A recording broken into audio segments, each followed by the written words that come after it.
was excited about this one. This is one of the few DC comics that I've actually read. I don't own it, sadly, but I have read it, and it is a great comic. Arguably one of the best in DC's entire catalog, new and old. So when I heard that there was an animated movie adaptation of Tower of Babel, I was more than excited to check this one out. Yes, there is the one difference where this is Vandal Savage in the movie, whereas in the comic it was Ra's al Ghul. I feel like Ra's al Ghul would have been a better pick, but I feel like they wanted to try and balance it out a bit and not have two Batman villains. That makes a lot of sense, because Ra's technically is a Batman villain, first and foremost, and Bane's already in the movie, so it makes a lot of sense. And as for the movie itself, yeah, it did it justice. I love this one. This is another great one from the DC Animated Universe pantheon, pre-Flashpoint Paradox.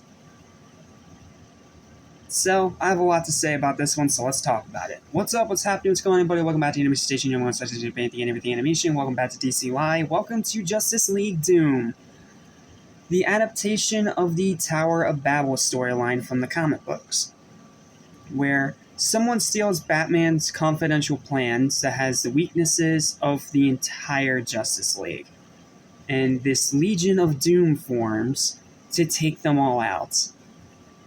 It is suspenseful, it is dark, and it's definitely very suspenseful. It is such a great movie. I have so much to say about this one. So if you're one of the turds on IMDb that's rating this movie as 6 or below, get out of here. This review is not for you. So, let's talk about Justice League Doom with my one and only gripe. Literally the only reason I'm not giving this a perfect score or a break the rating score. And it's that the first act of this movie is very slow. Very slow. I understand that it has to be slow to set everything up. I get that. And it does have a great fight scene with them fighting, Ace and the gang? I forget what they were called, but Ace and his whole gang of card-themed enemies. I mean, that's a really cool fight, but after that, it kind of stagnates a bit. Because then you have Mirror Master infiltrating the Batcave, slowly going over to this other scene in the swamp where the hideout is, where Bane meets Star Sapphire, to them finding this new hideout, to them meeting Vandal Savage, and him forming this alliance with them. It's so freaking slow. It's not awful by any means, but it's just a really slow start that I can understand if it may or may not bore a few people. But trust me, it only gets better from there. Literally, the slow beginning is the only problem I have with this movie. The first 10-15 minutes of this movie are very slow. That's literally my only gripe. Now let's praise everything. Let's start with the voice cast, which according to the internet is supposedly the exact same one from Crisis on Two Earths. And you guys know how much I did not like that movie, but I did praise the voice acting. But there are a few new ones that I do want to talk about, so let's dive in. Let's start with the ones that shouldn't come as any surprise to anyone if they're in this movie. Kevin Conroy and Tim Daly back once again as Batman and Superman. Kevin Conroy especially giving a great performance as Batman, who's for the first time scared, legit terrified. And it's really fascinating to watch, and Kevin Conroy, being Kevin Conroy, absolutely gives it 110%. And then Tim Daly as Superman, I really liked him in Public Enemies, I liked him in Apocalypse, I still really like him here. He's really, really freaking good. So, yeah, those two, they're Kevin Conroy and Tim Daly voicing their two most well-known characters. What more do I need to say? Then we have Susan Eisenberg voicing Wonder Woman. She's pretty good. Then we have Nathan Fillion back for the second time voicing Green Lantern. Yeah, after Emerald Knights, he actually came back to voice Hal Jordan again, and arguably gives his best performance of Hal Jordan I've seen so far out of him. And yes, I am very excited that he gets to play a Green Lantern in the live-action DC reboot that's upcoming. So, yeah, that's got me absolutely excited. So, yeah, and Nathan Fillion does an amazing job here as Hal Jordan. This time, him actually being somewhat of a focus, and this time, having to deal having to deal with this existential crisis sort of thing that goes on due to Star Sapphire's plan, using the plans that Savage stole from Batman. Like, it's all really good here. So freaking good. Then Carl Lumbly is the voice of Martian Manhunter. He's really good. Michael Rosenbaum is Flash. He's really good. Bumper Robinson is Cyborg. He's really good. Carlos Alazraki.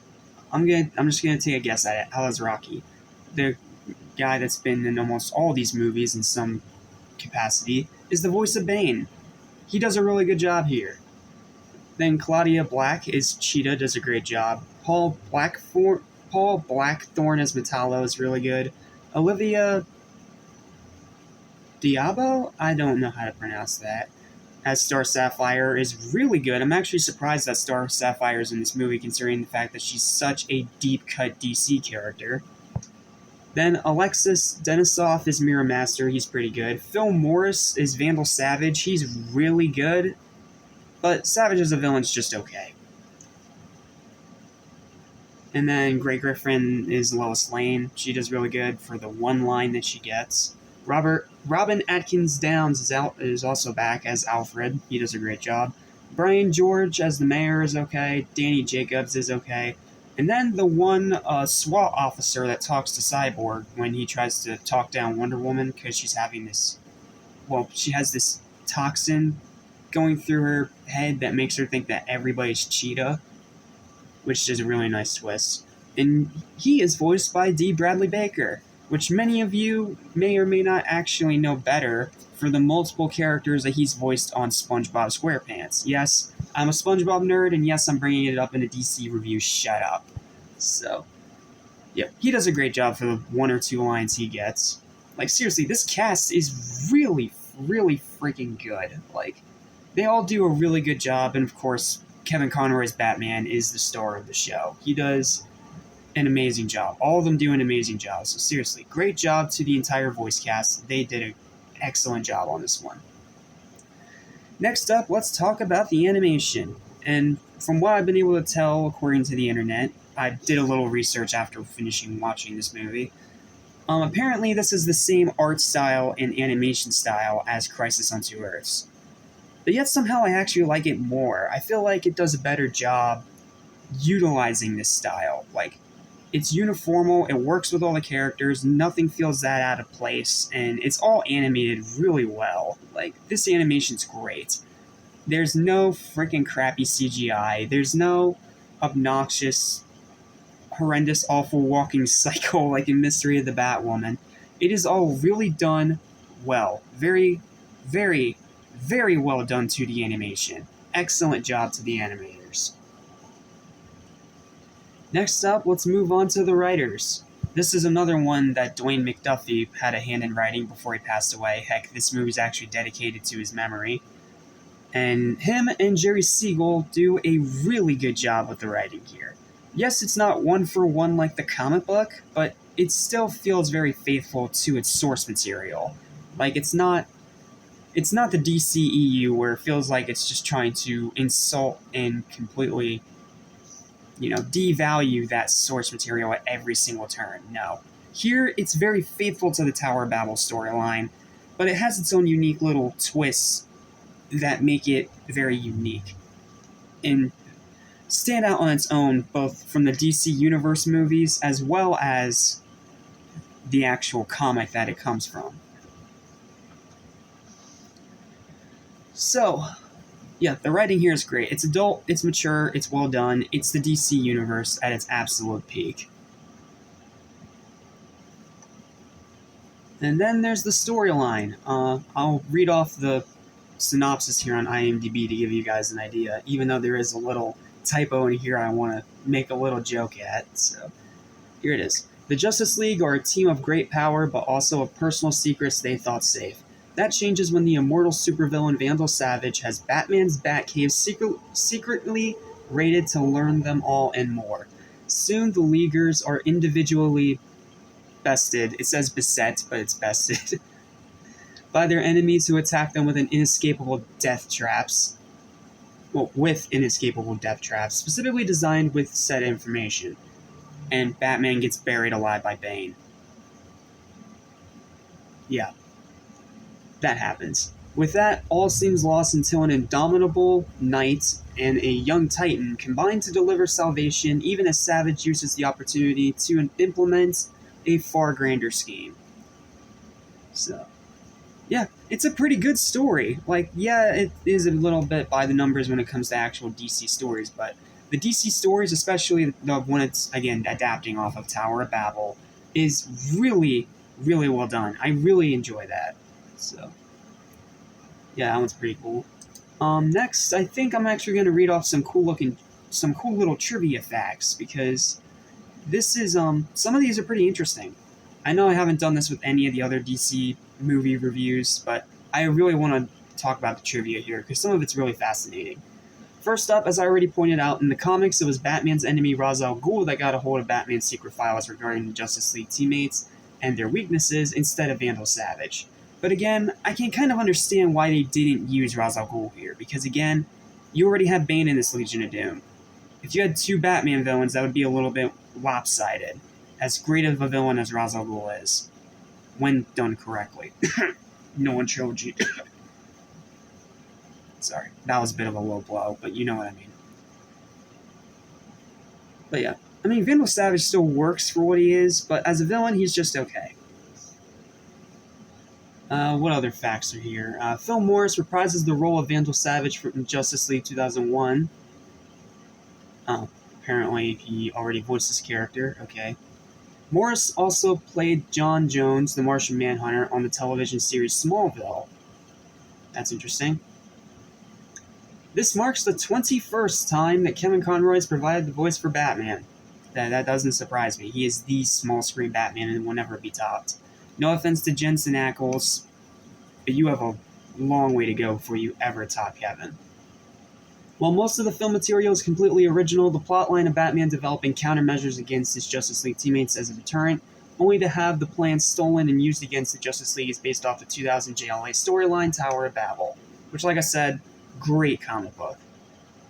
Kevin Conroy, Tim Daly, Susan Eisenberg, Carl Lumbly, Phil Morris, Olivia Diabo, and Alexis Denisoff all reprised their previous television roles for this film.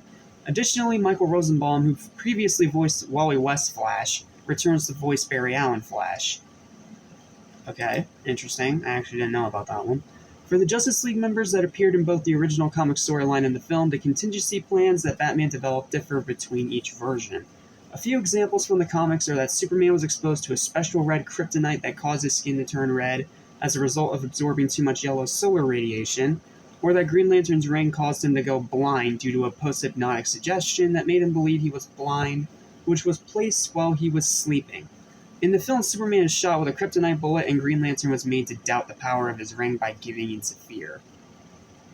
Yeah, I also kind of noticed that part as well while I was watching it, because again, I have actually read the comic storyline this is coming from. But I feel like the alternatives that they picked still do work. Like, I think Superman getting shot with a kryptonite bullet is pretty good, and I do like the whole thing with Green Lantern giving into fear and doubt after he thinks that he killed Carol Danvers. Yep.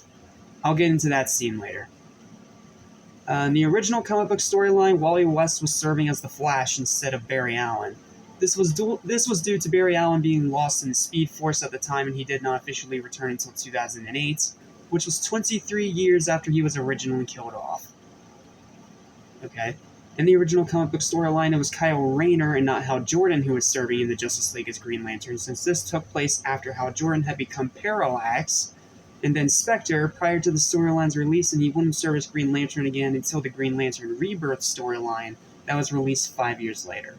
Yeah, I'm not gonna lie, I kind of forget that there was ever a storyline where Hal Jordan became evil. Like, I completely forgot that. I'm not even gonna lie to you.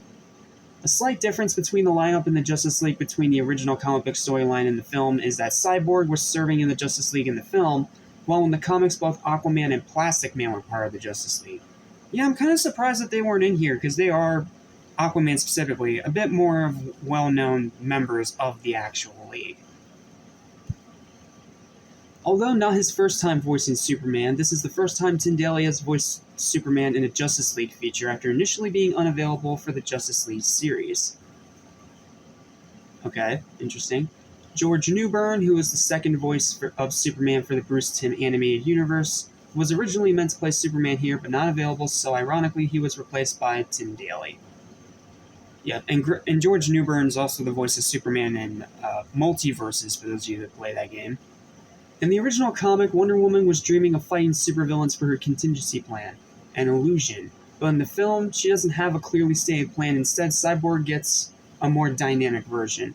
Nanomachines in his brainstem affecting his auditory and visual perceptions to Vandal Savage's wishes. Yeah, that is a bit flipped around in the movie, but I honestly don't think it's that It's not even that. It's not egregious. It's different, but it's not bad by any means.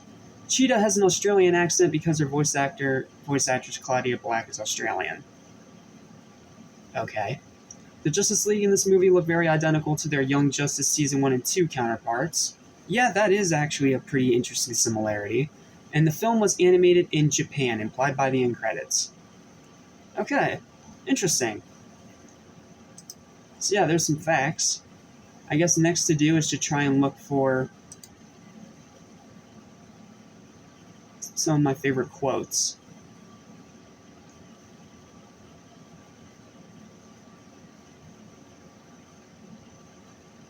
Okay, this one I absolutely need to talk about. This is the one where Batman reveals to the League that the plans to neutralize the League were his own, and that Savage was the one that actually came up with the killing part.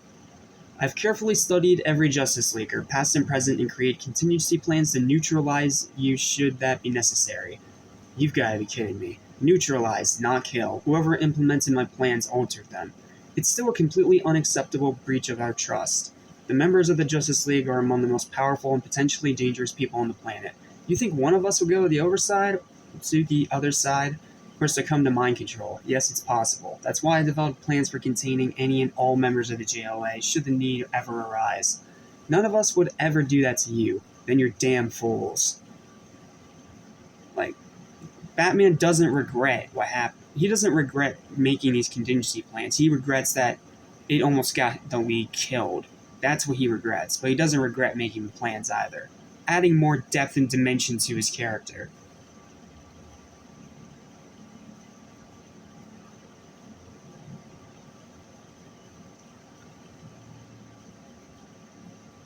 Oh yeah, this one.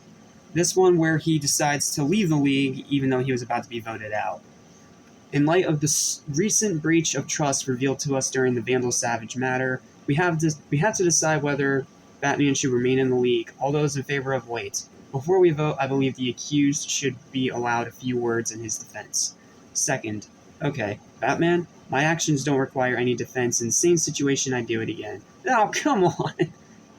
Flash is hilarious in this, by the way. As individuals, and even more so as a group, the Justice League is far too dangerous to lack a failsafe against any possible misuse of our power.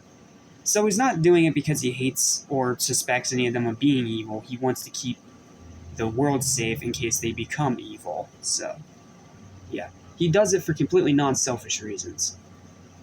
We use our power to protect the world. We always have. And what if we ever used it for some other purpose? If you people can't see the potential danger of an out-of-control Justice League, I don't need to wait for a vote. I don't belong here. Yeah, that one's pretty good. Like, that little monologue is great. This one right here, when Batman digs himself out of his parents' casket. Yeah, dark. And he realizes what's happening. Alfred, get the Batwing ready. The Justice League is under attack. By whom? By me. Like, he immediately realizes that someone stole his plans.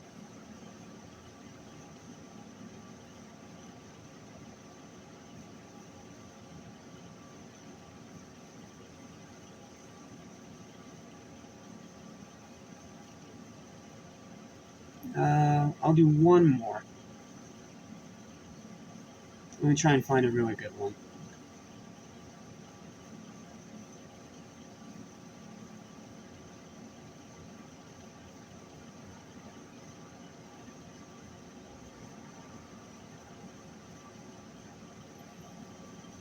This one. I gotta do this one. This is Batman and Alfred's little back and forth, unaware that Mirror Master has already infiltrated the Batcave via the Batmobile's mirror. Late night playing cards, Master Bruce? Something like that. How did you know? I believe tradition for hiding these up one's sleeve. Was that sarcasm, Alfred? Mild teasing at best. I'm being uncharacteristically gentle with you, mainly because you're bleeding all over my nice clean floor.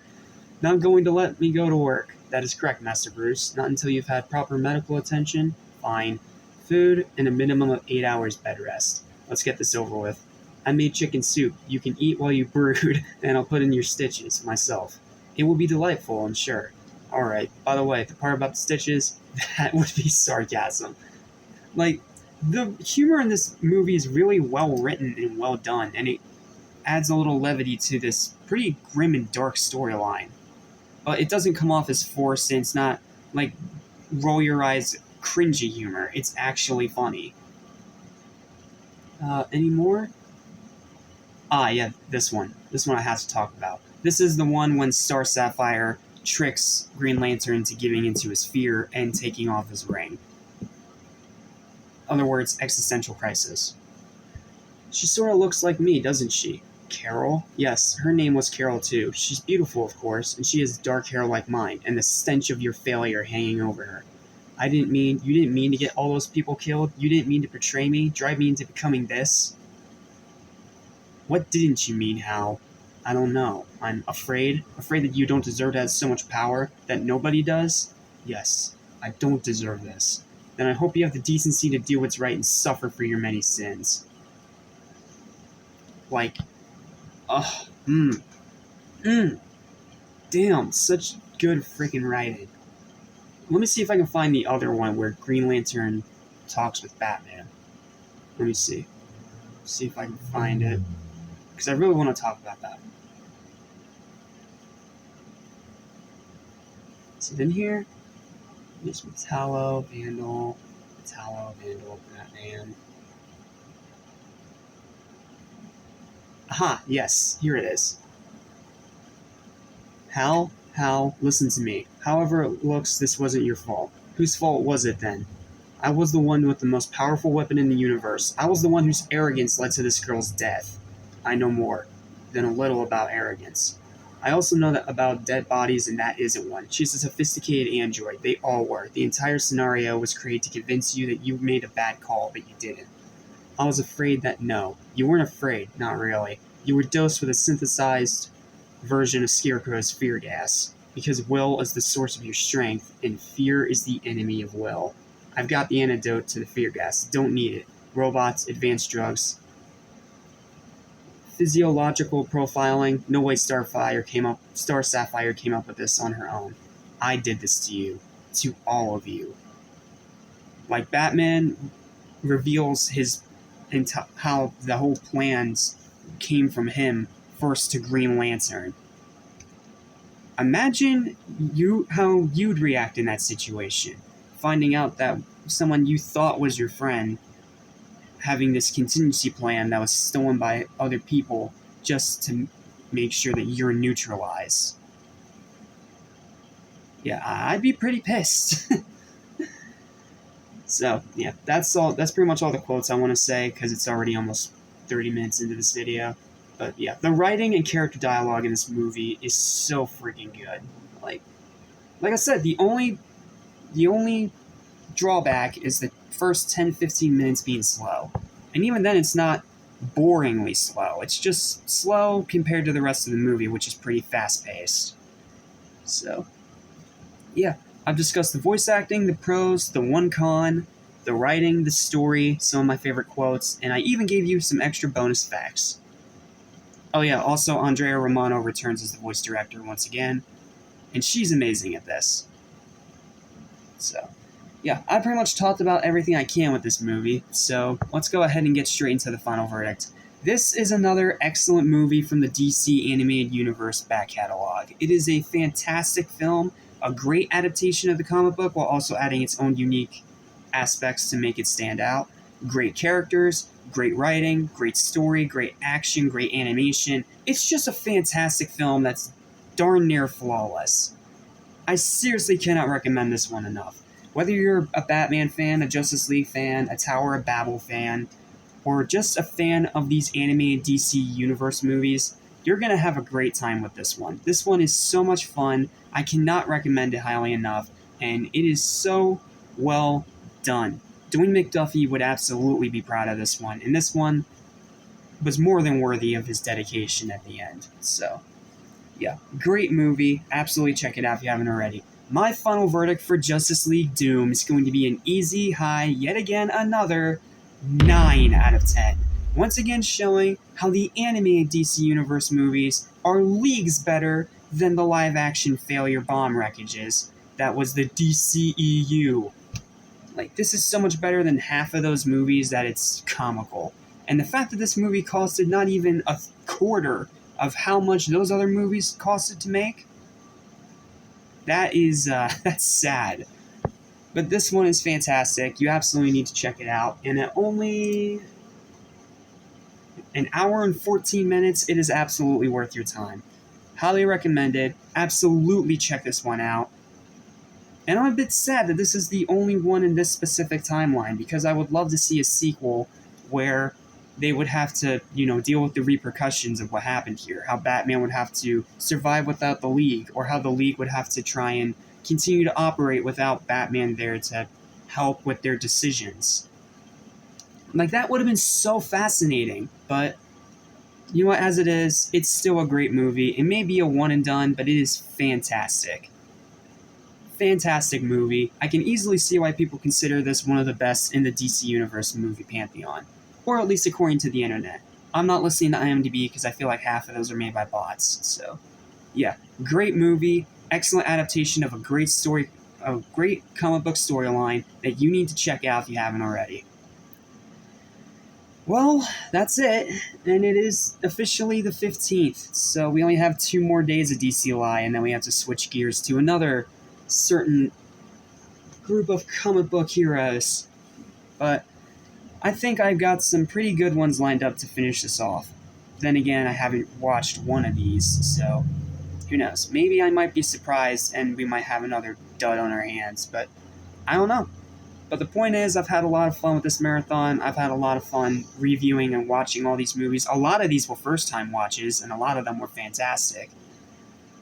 And the one dud, Crisis on Two Earths, I mean, it's not, like, bad, it's just forgettable. So, yeah, I have literally nothing more to say. Thank you guys so much for watching this, as well as all these other reviews. Leave your thoughts and opinions on today's movie review in the comments down below. If there's anything that I can do to try and upgrade my presentation, I'm all ears, and I'd love to hear your feedback. And stay tuned, because like I said, we still got 2 more days, so you have 2 more movies. Well, technically 3, but we'll get there when we get there. See you tomorrow for Superman vs. the Elites.